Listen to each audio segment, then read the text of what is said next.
Assalamualaikum warahmatullahi wabarakatuh. Apa kabar? Kembali berjumpa dengan saya, Irsman Arif dari Forum News Network. Joko Widodo kemarin sudah mengakhiri masa jabatannya selama 2 periode sebagai Presiden Republik Indonesia. Dan Jokowi setelah dia menghadiri pelantikan di Komplek Parlemen dan kemudian juga melakukan serah terima di Istana Kepresidenan dengan Presiden Prabowo Subianto. Jokowi itu langsung kembali ke Solo. Jika semula disebutkan bahwa dia akan menggunakan pesawat komersial, yakni milik BUMN Citylink, ternyata kemarin akhirnya Jokowi itu menggunakan pesawat milik TNI AU. Ini pesawat very imported person milik TNI AU. Dan Jokowi itu tidak sendirian karena dia pulang bersama dengan Iriana dan juga ditemani oleh adiknya dan adik iparnya, yakni mantan Ketua Mahkamah Konstitusi Anwar Usman. Dan juga ini terlihat ada Kapolri Jenderal Listio Sigit Prabowo dan juga Panglima TNI Jenderal TNI Agus Subianto. Loyalisnya Pak Jokowi seperti Pak Pratikno juga ikut dalam rombongan itu. Dan menurut Pratikno katanya ya mereka tidak ada hal yang serius dibicarakan sama penerbangan dari Halim menuju ke Bandara Adi Sumarmo Solo. Mereka hanya banyak ketawa-ketawa saja, kata Pratikno. Kendati banyak tertawa-tawa, kita bisa pastikan bahwa Jokowi dan keluarganya itu tidak akan mungkin menjalani hidup dengan tenang. Kenapa? Karena pada pagi kemarin juga itu ada satu peristiwa yang cukup mengejutkan yang saya kira mungkin tidak pernah diduga oleh Jokowi dan keluarganya, karena mereka itu dipermalukan di sana ketika Gibran sebagai wakil presiden dan juga adiknya Kaisang bersama Kahiyang dan adik iparnya Bobi Nasution itu ketika namanya disebutkan itu diteriaki atau dicemooh oleh para anggota yang hadir di sana, anggota MPR, ya ini terdiri dari DPR dan DPD dengan teriakan hu gitu ya. Dan selain itu kan kita tahu banyak sekali tuntutan agar Jokowi bersama keluarganya itu diadili, ditangkap dan diadili. Ini juga diserukan oleh para mahasiswa yang kemarin berkumpul dalam Kongres Mahasiswa dan Pemuda seluruh Indonesia di Universitas Negeri Jakarta. Isu Jokowi dan keluarganya itu terlibat dalam berbagai dugaan korupsi itu bukan lagi menjadi isu di dalam negeri saja, tapi ini sudah menjadi isu internasional. Menjelang sehari Jokowi lengser kemarin, media yang sangat berpengaruh di Amerika Serikat, The New York Times, itu juga menurunkan sebuah artikel yang mengungkap tentang skandal-skandal korupsi yang dilakukan oleh anak Jokowi. Dan kemudian beritanya ini diperbarui lagi pada tanggal 20 Oktober. Jadi pada hari yang bersamaan ketika Jokowi lengser. Judul artikelnya itu The Scandal of the Indonesian Leaders, Son and the Private Jet. Jadi apa ini judulnya ya? Skandal putra pemimpin Indonesia dan jet pribadi. Itu ditulis oleh Kepala Biro New York Times untuk kawasan Asia Tenggara, yakni Sui Liwi, dan juga bekerja sama dengan koresponden di Indonesia Rin Indrayati. Mau tidak mau kalau kita membaca artikelnya ini, orang pasti langsung mengkaitkan dengan keputusan Presiden Joe Biden yang belum lama ini menandatangani rancangan undang-undang berkaitan dengan pemerasan yang dilakukan oleh pemerintah oleh kepala pemerintahan negara asing terhadap berbagai perusahaan Amerika. Ini berkaitan dengan skandal-skandal korupsi yang melibatkan kepala negara asing dan ada kaitannya dengan perusahaan di Amerika. Karena dalam tulisan ini juga New York Times itu menyinggung soal kasus dugaan korupsi dan tindak pidana pencucian uang yang dilaporkan oleh dosen dan aktivis dari Universitas Negeri Jakarta Ubedillah Badrun.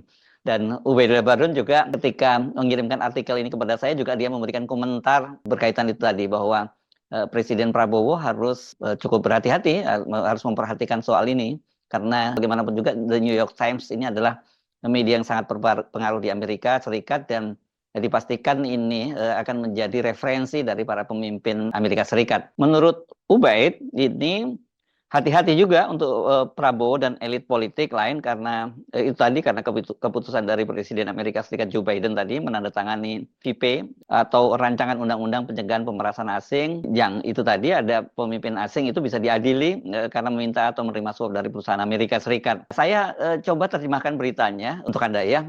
Judulnya seperti saya sebut tadi, kalau dalam bahasa Indonesia, skandal putra pemimpin Indonesia dan jet pribadi. Dan kemudian ini ada teasernya di situ disebutkan bahwa hal ini merupakan pukulan besar terhadap citra pria sederhana yang dibangun oleh Presiden Joko Widodo yang mengundurkan diri atau sebenarnya lengser kalau dalam bahasa kita itu pada hari Ahad kemarin. Kalau saya baca ini artikelnya bersifat ini futurized dan ini cukup panjang ya artikelnya. Nah, dimulai dengan kalimat seperti ini. Sekilas, foto tersebut tampak seperti foto-foto lain yang diposting di media sosial, seperti foto-foto yang diambil oleh para pelancong yang sedang bersemangat dalam perjalanan. Sayap pesawat disandingkan dengan awan putih halus dengan sinar matahari yang menyinari, tulisannya berbunyi, USA, here we go. Memang pertama kali skandal nebeng jet pribadi itu terbongkar ketika Erina Gudono, istri Kaisang kan mengunggah sebuah foto yang diambil dari jendela pesawat dan kemudian para netizen kan mendeteksi ini kelihatannya nggak mungkin ini pesawat komersial kalau jendelanya seperti itu. Dari situlah kemudian bermula dan netizen yang kepo kemudian melakukan investigasi gitu dan menemukan fakta-fakta yang cukup mengejutkan. Tapi sebenarnya nggak terlalu sulit ya untuk membongkar kasus ini karena ya Irina Gudono sendiri kan juga memamerkan itu di akun Instagramnya. Oke, kembali ke artikel yang ditulis The New York Times tadi.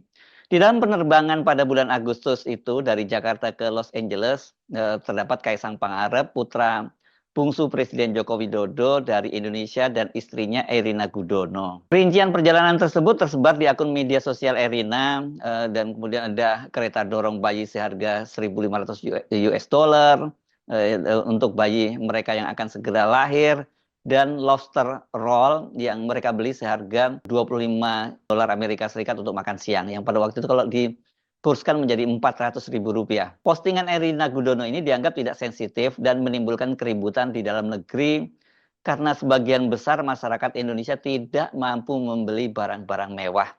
Namun yang membuat banyak pihak geram adalah kenyataan bahwa pasangan tersebut bepergian dengan jet pribadi. Hal ini merupakan kebalikan dari gambaran semua orang yang telah lama diproyeksikan oleh Joko Widodo.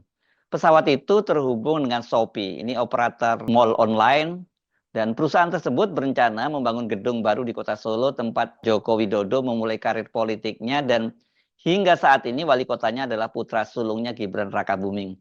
Ini kelihatannya kurang update ya, kan sekarang Gibran itu kan sudah mengundurkan diri. Kalau Kaisang bukan adik wali kota yang menandatangani perjanjian dengan Shopee, apakah dia benar-benar bisa terbang dengan jet pribadi Shopee? Itu kata Bonyamin Saiman, koordinator komunitas anti korupsi Indonesia, sebuah kelompok pengawas yang melaporkan masalah ini ke Komisi Pemberantasan Korupsi. Kaisang membantah melakukan kesalahan dan dia mengatakan menumpang di pesawat temannya tanpa mengungkapkan siapa temannya. Ini yang waktu itu istilahnya nebeng ya. Badan Pemberantasan Korupsi, Komisi Pemberantasan Korupsi kini sedang menyelidiki apakah penerbangan tersebut merupakan suap. Penyelidikan tersebut masih menjalani proses administrasi internal. Ini verifikasi ya. Ini seperti yang dikatakan oleh juru bicara Komisi Pemberantasan Korupsi.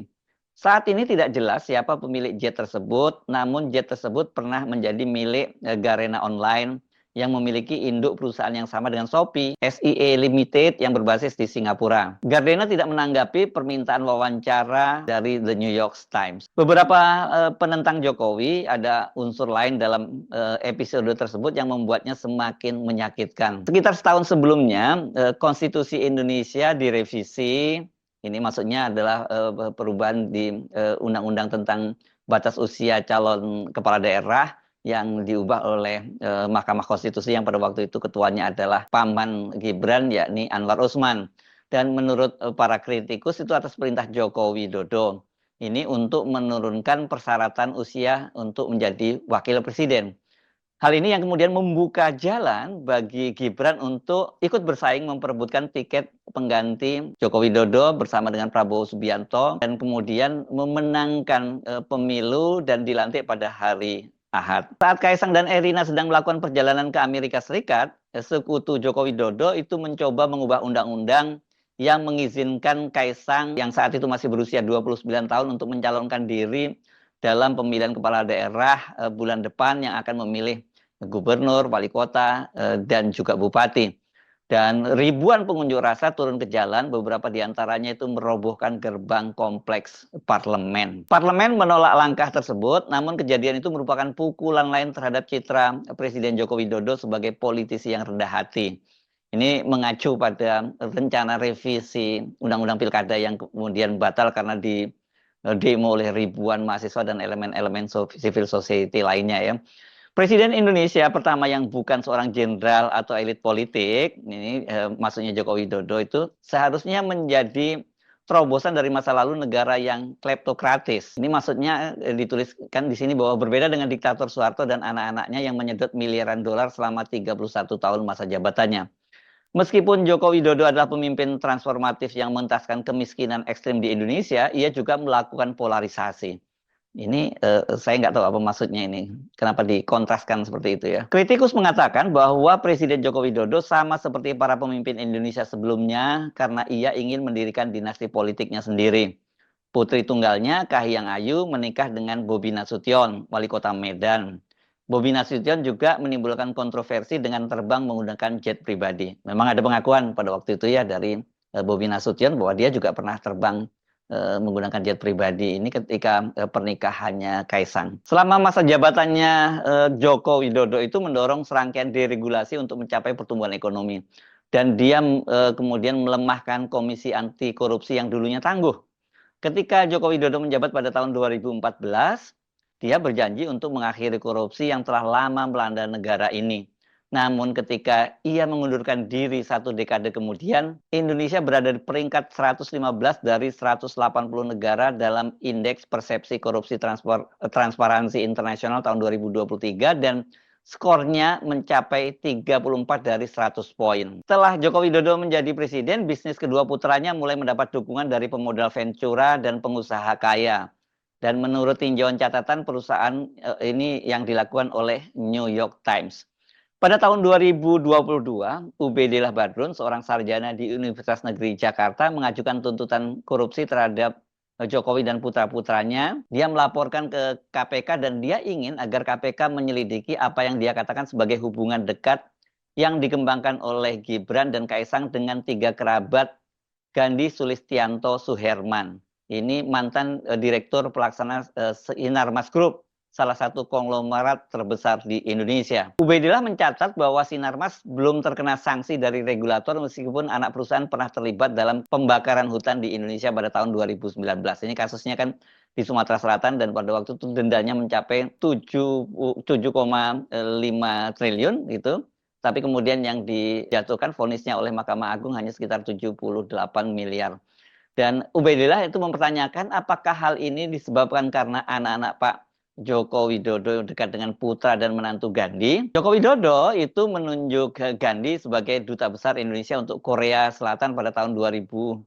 Bahkan Gandhi Sulistianto sekarang kan setelah habis masa jabatannya sebagai Dubes Korea Selatan, kemudian diangkat oleh Presiden Joko Widodo menjadi anggota Dewan Pertimbangan Presiden, One Team Press. Pak Gandhi tidak menanggapi permintaan komentar untuk artikel ini. Artinya The New York Times sudah menghubungi Gandhi dan Gandhi tidak memberikan komentar. Mereka berkata kami berada di bawah presiden, katanya tentang badan tersebut. Itu dasarnya adalah kendala utama. Ini mungkin kaitannya dengan KPK-nya ya, karena KPK itu sekarang kan berada di bawah presiden dan itu menjadi kendala pengusutan kasus dugaan tindak pidana pencucian uang putra-putra Pak Jokowi. Juru bicara lembaga anti korupsi tersebut, ini maksudnya KPK, mengatakan bahwa pengaduan Ubedillah masih merupakan masalah prosedur administrasi internal dan tidak mengetahui adanya kesulitan dalam melanjutkan kasus tersebut.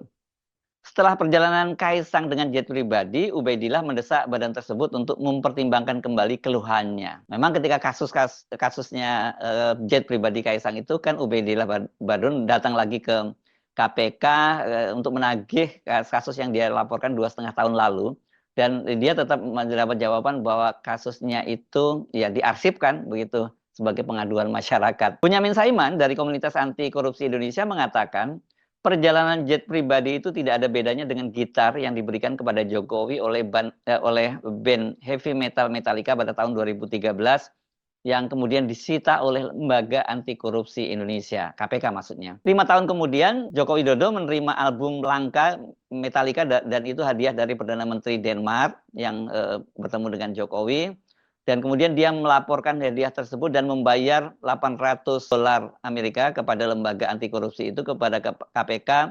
Dan KPK waktu itu memuji Jokowi karena telah memberikan contoh bagi seluruh pegawai negeri untuk mencegah korupsi mulai dari hal terkecil. Kalau kita menyimak pemberitaan atau artikel yang ditulis oleh The New York Times, itu ya tidak ada hal yang baru, itu sudah menjadi pemahaman kita semua. Tetapi jangan lupa sekali lagi yang saya ingatkan bahwa The New York Times ini adalah media yang sangat berpengaruh di Amerika Serikat, dan ini media ini menjadi rujukan dari para politisi dan para pejabat tinggi di Amerika Serikat. Dan yang ini karena yang soal itu adalah korupsi Pak Jokowi dan keluarganya, terutama anak-anaknya. Ini bisa jadi serius kalau tadi yang seperti dikatakan oleh Ubaidillah Badrun berkaitan dengan tadi undang-undang pemerasan oleh kepala negara atau kepala pemerintahan asing terhadap perusahaan-perusahaan di Amerika. Jadi artinya tangan-tangan daripada penegak hukum di Amerika itu bisa menjangkau Pak Jokowi. Itu kalau kemudian dari investigasi ditemukan bahwa ada kaitannya itu dengan perusahaan-perusahaan di Amerika Serikat. Karena itu artikel yang dimuat oleh The New York Times ini tidak bisa dipandang remeh. Dan ini kita bisa pastikan akan menambah beban pikiran buat Pak Jokowi yang tampak sekali dia sedang berusaha berkelit dari tuntutan publik agar dia ditangkap dan diadili karena kasus-kasus korupsi. Saya Haris Munarif dari Forum News Network. Sampai jumpa lagi. Wassalamualaikum warahmatullahi wabarakatuh.